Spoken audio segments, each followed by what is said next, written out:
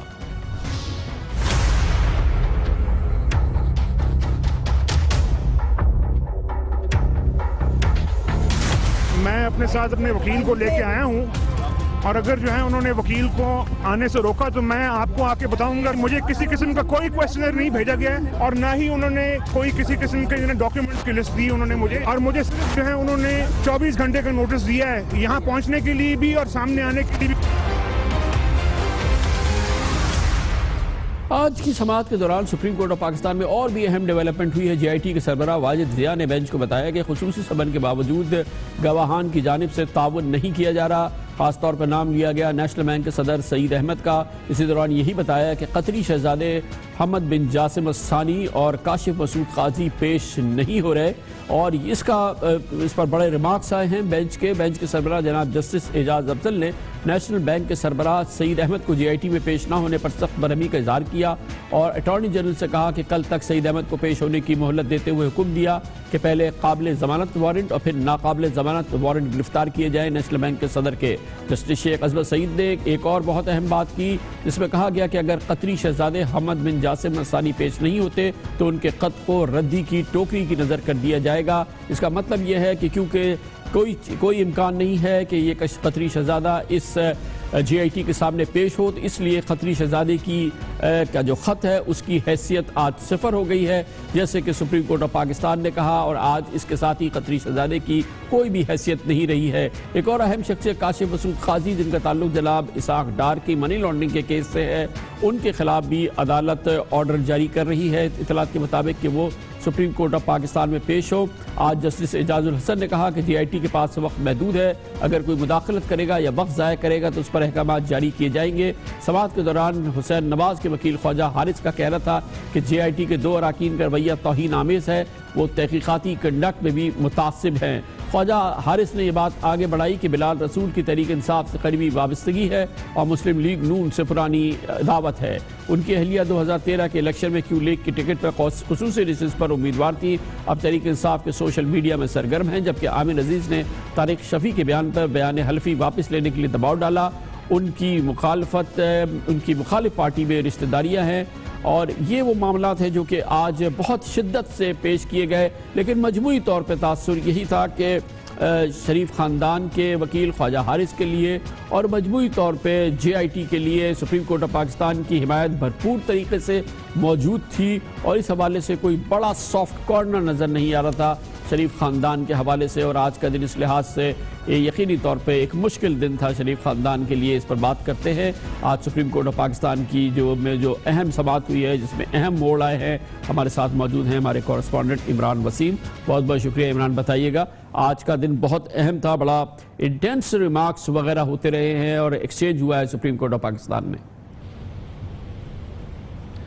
جی بالکل، مشترکہ تحقیقاتی ٹیم کے لیے آج کا دن جو ہے کافی بہتر تھا۔ سپریم کورٹ نے جو تعصب کے الزامات لگائے گئے تھے حسین نواز کی جانب سے، جو جانبداری کے الزامات لگائے گئے تھے حسین نواز کی جانب سے مشترکہ تحقیقاتی ٹیم کے 2 ارکان کے حوالے سے، سپریم کورٹ نے ان الزامات کو وہ مسترد کر دیا اور تحقیقاتی ٹیم کی اب تک کی پیش رفت اور تحقیقات کے اوپر وہ اطمینان کا اظہار کیا ہے۔ عدالت کی جانب سے یہ بھی کہا گیا ہے کہ جو تحقیقاتی ٹیم کام کر رہی ہے اسے کام کرنا دیا جائے، کیونکہ جو ڈیڈ لائن دی گئی ہے اس کو میٹ کرنے کے لیے تحقیقاتی ٹیم چھٹی کے دن بھی کام کر رہی ہے کہ جیسا کہ گزشتہ حسین نواز اتوار کے روز بھی جی آئی ٹی کے سامنے پیش ہوئے. لیکن عمران آج دوسرا اعتراض تھا حسین نواز کہ آج جو خواجہ حارث جو وکیل پیش ہوئے انہوں نے مختلف نکات بتائے جی آئی ٹی میں ان کے خیال میں رویہ صحیح نہیں ہے, کنڈکٹ صحیح نہیں ہے, اور کہیں کہیں انہوں نے بتایا کہ زیادتی ہو رہی ہے. اس پر سپریم کورٹ آف پاکستان کا کیا رد عمل سامنے آیا؟ اور ایک موقع پہ جی آئی ٹی نے بھی شکایت کری نا. جی بالکل, خواجہ حارث نے یہ اعتراضات اٹھائے ہیں کہ جو مشترکہ تحقیقاتی ٹیم کے ارکان ہیں ان کا جو پیش ہونے والے ملزمان ہیں ان کے ساتھ جو رویہ ہے وہ مناسب نہیں ہے, نازیبا رویہ اختیار کیا جا رہا ہے. خاص طور پر طارق شفیع کا ذکر کیا خواجہ حارث نے کہ انہیں 13 گھنٹے تک جی آئی ٹی میں بٹھایا گیا, انہیں ایک رکن نے مسلسل بار بار جو ہے وہ جھوٹا کہا, اور یہ بھی کہا گیا عامر عزیز کی جانب سے کہ جو سپریم کورٹ میں طارق شفیع نے اپنا بیان حلفی جمع کرایا ہے اسے واپس لیا جائے. اگر اس بیان حلفی کو واپس نہ لیا تو انہیں سنگین نتائج کی جو ہے وہ دھمکیاں بھی دی گئیں, جس کے اوپر عدالت نے جو ہے یہ کہا کہ قانون کی نظر میں سب لوگ جو ہیں برابر ہیں, کسی شخص کے لیے جو ہے وہ جو تحقیقات کا طریقہ کار ہے اسے مختلف نہیں کیا جا سکتا. طارق شفیع کو جی آئی ٹی نے چائے پر نہیں بلایا تھا بلکہ تحقیقات کے بلایا تھا, اور سپریم کورٹ کے حکم کے اوپر ہی جو مشترکہ تحقیقاتی ٹیم ہے تحقیقات کر رہی ہے, اور تحقیقات کے لیے بنایا گیا تھا, اور یہ کوئی عام مقدمہ نہیں ہے, وزیر اعظم کا مقدمہ ہے. لیکن بالآخر اپنے یہ ریمارکس دینے کے بعد عدالت نے یہ ڈائریکشن بھی جاری کی ہے کہ مشترکہ تحقیقاتی ٹیم میں جو بھی شخص پیش ہوتا ہے, چاہے وہ کوئی چپراسی ہے یا کوئی وزیر اعظم ہے, جے آئی ٹی کے ارکان کا ان کے ساتھ جو رویہ ہے وہ مناسب ہونا چاہیے, اور کوئی بھی شخص جو پیش ہوتا ہے اس کی عزت نفس کو جو ہے وہ ملحوظ خاطر رکھا جائے. جبکہ جے آئی ٹی کے جو سربراہ تھے واجد ضیاء وہ بھی پیش ہوئے, انہوں نے عدالت کو شکایت کی کہ نیشنل بینک کے جو صدر ہیں سعید احمد وہ سمن جاری کرنے کے باوجود جے آئی ٹی میں پیش نہیں ہوئے, بلکہ سمن کے جواب میں انہیں مشترکہ تحقیقاتی ٹیم سے بہت سارے سوال پوچھے ہیں, جس کے اوپر عدالت نے جے آئی ٹی کو یہ آج اختیار دے دیا ہے کہ کوئی بھی شخص جس کو جے آئی ٹی سمن کرتی ہے اور وہ پیش نہیں ہوتا تو اس کے پہلے جو ہے وہ قابل ضمانت جو ہے وہ وارنٹ جاری کیے جائیں, اور اس کے بعد بھی اگر پیش نہ ہو تو ناقابل ضمانت اس کے وارنٹ جاری کیے جائیں.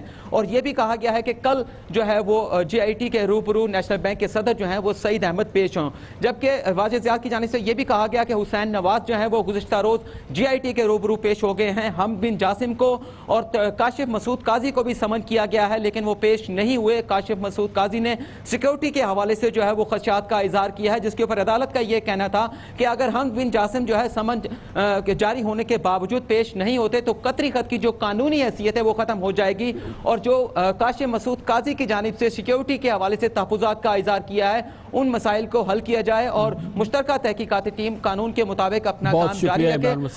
بہت بہت شکریہ عمران وسیم ہمارے ساتھ تھے. اس پر مزید ہم مستند رائے معلوم کرتے ہیں. حکومت کی وزیر اعظم کے اسپوکس مین جناب ڈاکٹر مصدق ملک ہمارے ساتھ موجود ہیں. بہت بہت شکریہ ڈاکٹر صاحب. فرمائیے گا کہ آج ایک جھٹکا سا لگا ہے, حسین نواز شریف کے تمام اعتراضات جو جے آئی ٹی کے 2 ممبران کے حوالے سے تھے سپریم کورٹ آف پاکستان نے یکسر مسترد کیے ہیں. دیکھیے, سب سے پہلے تو میں آپ کو یہ کہوں گا کہ سپریم کورٹ نے سارے اعتراضات مسترد نہیں کیے ہیں. آج سپریم کورٹ نے ایک حکم کا اجرا کیا ہے جس میں سپریم کورٹ نے یہ کہا ہے کہ کوئی بھی انٹیمیڈیشن یعنی کوئی ایسی حرکت جس سے براؤ بیٹنگ ہو, انٹیمیڈیشن ہو, وہ جے آئی ٹی نہیں کر سکتی کسی بھی بندے کے ساتھ جو تفتیش کے اندر شامل ہو. تو پہلی بات تو یہ ہے. جہاں تک دوسری سوال پیدا ہوتا ہے کہ انہوں نے جو 2 لوگ تھے جن پہ اعتراض اٹھائے گئے تھے ان کو ریپلیس نہیں کیا, تو ہاں ہمارا اعتراض تو آج عدالت کے سامنے چلا گیا, اور ہمارے وکیل صاحب نے بڑی واضح شکل کے اندر ایک بات کہی. انہوں نے کہا کہ بائس اور پریجوڈس جو ہے وہ 3 صورتوں کے اندر جو ہے وہ پیش کیا جا سکتا ہے. پہلا بائی ایسوسیشن, تو ابھی میں آپ کا زیادہ وقت نہیں لوں گا, لیکن آپ کو پتا ہے کہ دونوں جو ہیں ممبران جے آئی ٹی کے, ایک کی ایسوسیشن پرویز مشرف صاحب کے ساتھ ہے جس پہ بہت بات ہو چکی ہے, دوسرے جو ہیں وہ میاں اظہر صاحب کے ساتھ ان کا تعلق ہے, اور ان کی جو بیگم ہیں اہلیہ جو ہیں وہ پی ایم ایل کیو کے ٹکٹ کے اوپر الیکشن کی امیدوار بھی تھیں. اور ابھی بھی وہ پی ٹی آئی کی ایک اہم رکن ہے اور ان کے لیے لابی کرتی ہیں وغیرہ وغیرہ. تو یہ پہلا پریجوڈس ہے جس کو ہم کہتے ہیں پریجوڈس بائی ایسوسیشن. لیکن آپ اس کو ہٹا دیجئے. دوسرا ٹیسٹ جو پریجوڈس کا اور باعث ہونے کا ہے وہ ہے بائی ایویڈنس. اور آپ یہ دیکھیے کہ جب طارق شفیع صاحب پیش ہوئے ہیں تو طارق شفیع صاحب کو یہاں کیا پہلے جاری کیا گیا ہے, وہ اپنا سارا سفر کاٹ واٹ کے پہنچے جب جے آئی ٹی کے سامنے, تو ان کو کہا گیا کہ بھائی آپ یہاں پہ کیا لینے آئے ہیں, آپ کو کس نے بلایا ہے. اس کے بعد ان کو جھوٹا کہا گیا, اونچی آواز کے اندر ان کو اوپر چیختے رہے, یہاں تک کہ وہ کمرہ جہاں پہ تفتیش ہو رہی تھی وہاں سے اٹھ کے باہر چلے گئے. اور پھر ان کو یہ کہا گیا کہ یہ جو آپ نے ایفیڈیوٹ دیا ہے, اگر یہ ایفیڈیوٹ تم نے واپس نہیں لیا تو تم 16 سال کے لیے جیل میں جاؤ گے, اور یہ پرائم منسٹر صاحب تو بچ جائیں گے مگر تم نہیں بچ سکو گے. تو اب آپ یہ دیکھیے کہ اگر زور لگا کے جبر کر کے کسی کو کہا جائے کہ تم اپنا دیا ہوا ایفیڈیوٹ واپس لے لو, اگر یہ جبر نہیں ہے, اگر یہ پریجوڈس نہیں ہے, اگر یہ باعث نہیں ہے, اگر یہ براؤ بیٹنگ نہیں ہے, تو پھر براؤ بیٹنگ کیا ہو سکتی ہے. تو تیسری جو خواجہ صاحب نے بات پیش کی وہ یہ ہے کہ اگرچہ پاکستان کے آئین کے مطابق اور پاکستان کے قانون کے مطابق اس طرح کی تفتیش کے اندر بالکل ویڈیو ریکارڈنگ نہیں ہو سکتی, لیکن ماورائے قانون ویڈیو ریکارڈنگ جو ہے وہ کی جا رہی ہے. اور اگر کی جا رہی ہے اور عدالت کو یہ شک ہے کہ طارق شفیع صاحب نے جو بیان دیا وہ صحیح نہیں ہے, تو وہ ویڈیو منگوا لیں, اس ویڈیو کو منگوا کے دیکھیں, اپنے سامنے رکھیں, اور پھر یہ فیصلہ کریں کہ کیا ان کو یہ نہیں کہا گیا کہ تمہیں جیل میں ڈال دیا جائے گا اگر تم نے اپنا یہ ایفیڈیوٹ واپس نہیں لیا. تو یہ تمام باتیں عدالت کے سامنے رکھی گئی ہیں. عدالت کا ہم بہت احترام کرتے ہیں, عدالت نے جو بھی فیصلہ کیا اس کی مطابقت سے چل رہا ہے. اچھا ڈاکٹر صاحب یہ فرمائیے گا کہ جے آئی ٹی پر جتنے اعتراضات تھے وہ اب آپ نے کر لیے نا, یہ انہی 2 شخصیات پہ اعتراض تھا, جو بھی تھا وہ آپ نے کر لیا, اب تو جے آئی ٹی پہ مزید کوئی اعتراض نہیں ہے اور اب کام آگے بڑھے گا. دیکھیے یہ ملک جو ہے یہ کوئی بنانا ریپبلک تو ہے نہیں. اس ملک کا ایک آئین ہے, اس ملک کا ایک قانون ہے, اور آج جو کچھ بھی ہو رہا ہے یہ آنے والی نسلوں کے لیے ایک طرح سے طے کر رہا ہے کہ ہونے والی آج کے بعد جو انویسٹیگیشنز ہوں گی وہ کیسے ہوا کریں گی, اور ان انویسٹیگیشنز کے اندر نیوٹریلٹی جو ہے وہ کیسے اسٹیبلش کی جائے گی. آج عدالت نے حکم دیا ہے کہ کسی بھی قسم کا یہ آمرانہ رویہ جو ہے یا تضحیک آمیز رویہ جو ہے وہ نہ رکھا جائے جو لوگ تفتیش میں شامل ہو رہے ہیں. اگر یہ رویہ برقرار رہے گا, اگر یہ رویہ نہیں بدلے گا, اگر باقی لوگوں کو بھی ڈرایا دھمکایا جائے گا اور ان کو کہا جائے گا کہ یا تم اس کاغذ کو پر لکھو یا اپنے لکھے ہوئے کاغذ جو ہیں اس کو کہو کہ یہ غلط ہے اور اس کو کینسل کرو, یا ایک وقت میں جیسا کہ آج خواجہ صاحب نے کہا کہ دیکھیے انہوں نے جو پڑھے کاغذ وہ جان کے غلط پڑھے ان کے سامنے, ان کو کنفیوز کرنے کے لیے, یعنی ان کے ایفیڈیوٹ کے اندر سے کچھ اقتباسات پڑھے گئے جو غلط پڑھے گئے. تو بات یہ ہے کہ اگر آنے والے کسی بھی بندے کے ساتھ جو تفتیش میں شامل ہوتا ہے اسی طرح کا رویہ رکھا جائے گا تو ہم دوبارہ عدلیہ کے سامنے حاضر ہو جائیں گے کہ جناب نے حکم دیا تھا, جناب کے حکم کے مطابق ہم حاضر ہیں اور ہم تفتیش کے اندر شامل ہیں, لیکن جو آپ نے حکم دیا تھا جے آئی ٹی کو, جو ہمیں دیا تھا, ہم تو اس کی مطابقت سے چل رہے ہیں, مگر جو جے آئی ٹی کو دیا ہے اگر جے آئی ٹی وہ پورا نہیں کرتی تو یہ آئینی اور قانونی حق ہے ہر ایک کا کہ وہ عدالت سے رجوع کرے اور انہیں بتائے کہ کیا ہو رہا ہے. اچھا ڈاکٹر صاحب کل پھر بلایا ہے حسین نواز کو, کل وہ پھر جے آئی ٹی کے سامنے پیش ہوں گے. یہ حسن نواز اور محترمہ مریم نواز کب جے آئی ٹی کے سامنے جا رہی ہیں؟ جی میرے خیال میں یہ فیصلہ تو عدالت کو کرنا ہے اور جے آئی ٹی کو کرنا ہے. آپ نے دیکھا کہ اس کے باوجود کہ اتنے شدید تحفظات تھے اور آدھے تحفظات جو ہیں وہ براؤ بیٹنگ والے وہ عدالت نے ایڈمٹ کر کے فیصلہ بھی جاری کیا, لیکن اس کے باوجود حسین صاحب کو جب بلایا گیا تو وہ 1 اور 2 دن کے نوٹس کے اوپر جے آئی ٹی کے سامنے پیش ہوئے. تو جیسے عدالت فیصلہ کرتی چلی جائے گی, جیسے جے آئی ٹی کی ریکوائرمنٹس ہوں گی, ہم تو حاضر ہیں, پہلے دن سے حاضر ہیں اور عدالت کی بھرپور معاونت کریں گے اور انصاف کی بھرپور معاونت کریں گے, کیونکہ اس میں ہمارا فائدہ ہے کہ یہ انویسٹیگیشن ہو اور کسی نہ کسی تکمیل کے مرحلے پہ پہنچے. لیکن ڈاکٹر صاحب 5 ہفتے رہ گئے کیونکہ سپریم کورٹ نے کہا کہ وہ وقت نہیں بڑھائیں گے, ہارڈلی 5 ویک ہیں, اس میں ہو جائے گا آپ کے خیال میں آپ کی طرف سے تعاون مکمل اور یہ انویسٹیگیشن کمپلیٹ؟ ہماری جانب سے ابھی بھی تعاون ہو رہا ہے, پہلے دن سے تعاون ہو رہا ہے اور آخری دن تک تعاون جاری رہے گا. لیکن آئین اور قانون کے مطابق. اگر آئین کے مطابق، قانون کے مطابق یا جو تفتیش کا دستور اور طریقہ کار ہے اس سے مطابقت نہ رکھی گئی تو ہم بار بار عدالت کے پاس جاتے رہیں گے. بہت بہت شکریہ ڈاکٹر مصدق ملک ہمارے ساتھ موجود تھے. کمرشل بریک اور اس کے بعد ذکر کریں گے. رمضان کا مہینہ ہے، روزوں کے دن میں کشمیریوں پر بھارتی حکومت نے ظلم کی انتہا کر دی ہے. پہلے روزے سے لے کے اب تک کشمیریوں کو خون میں نہلایا گیا، کرفیو لگا دیا گیا ہے، کاروبار بند ہے، مسجدیں ایک بار پھر بند ہیں. ظلم کی ایک کہانی ہے، ایک بار پھر رقم کی گئی ہے مقبوضہ جموں کشمیر میں. یہ آپ کو دکھاتے ہیں چھوٹے سے وقفے کے بعد.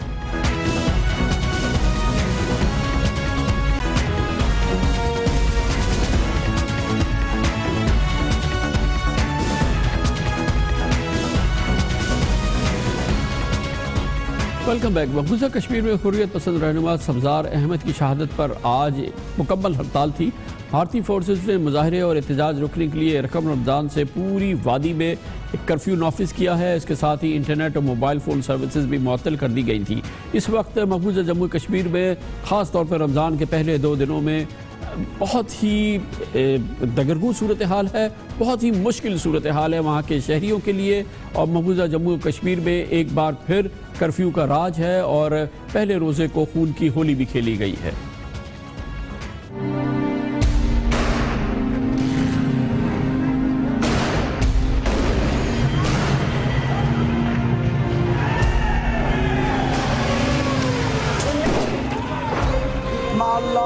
الہن آخر ہمارے لیے کوئی گنجائش نہیں، ہماری طرف سے ظلم زیادتی کی جا رہی ہے.